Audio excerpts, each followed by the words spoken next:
Alors, tu connais très certainement Hitler comme étant le dictateur nazi de l'Empire allemand pendant la Seconde Guerre mondiale, mais est-ce que tu t'es déjà demandé comment il était arrivé au pouvoir ?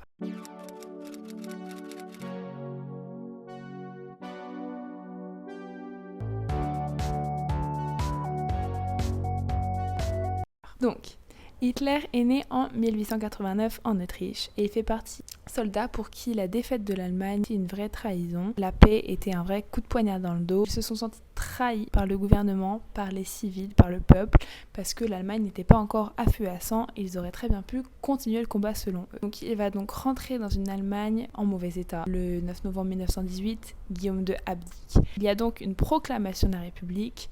Mais cette république est très instable. Les communistes vont tenter de s'emparer du pouvoir, mais ils vont se faire réprimer par des groupes d'anciens soldats en fait qui vont s'allier pour casser du communiste, on va dire. L'Allemagne est vraiment en guerre civile et donc dans ces groupes de soldats qui vont être créés pour faire le ménage, on va notamment parler du DAP d'Anton Drexler. Donc pourquoi ce DAP est très important ? Parce qu'en 1919, Hitler adhère au DAP, mais le 24 janvier 1920, Hitler va chasser Drexler pour prendre la tête du DAP et le renommer NSDAP qu'on connaîtra ensuite sous le nom de parti nazi. Il faut savoir que Hitler était une personne extrêmement charismatique et vraiment il arrivait à magnétiser les foules. C'est grâce à ça qu'il va réussir à chasser Drexler. Hitler va donc être protégé par les SA, les sections d'assaut. C'est le 8 et 9 novembre 1923 qu'il va tenter de prendre le pouvoir illégalement par le putsch de la brasserie Munich, mais c'est un échec lamentable. Il va se faire arrêter et sa sentence sera de 5 ans de prison, même s'il n'en fera qu'un seul. Sauf que sa prison était une véritable cage dorée, on va dire. Il avait une machine à écrire, du papier, et il va donc en profiter pour écrire son livre, Mein Kampf, qui sortira en 1925. Dans ce livre, on peut retrouver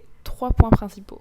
La suprématie de la race aryenne, l'antisémitisme et la nécessité de reconquérir l'espace vital. À sa sortie de prison, il va tenter de prendre le pouvoir de manière légale ce coup-ci. Aux élections de 1928, tout va bien, le peuple a du travail, ils ont du pain pour manger, seulement 2 députés entrent à l'Assemblée. Sauf que en 1930, la crise économique est arrivée. C'est vraiment la famine, il n'y a plus de travail, c'est vraiment chaotique. Donc, à situation désespérée, réponse désespérée, le parti nazi augmente en flèche. On va arriver aux élections de juillet 1932 où le parti nazi remporte les élections avec 37% des voix, ce qui est une grande majorité.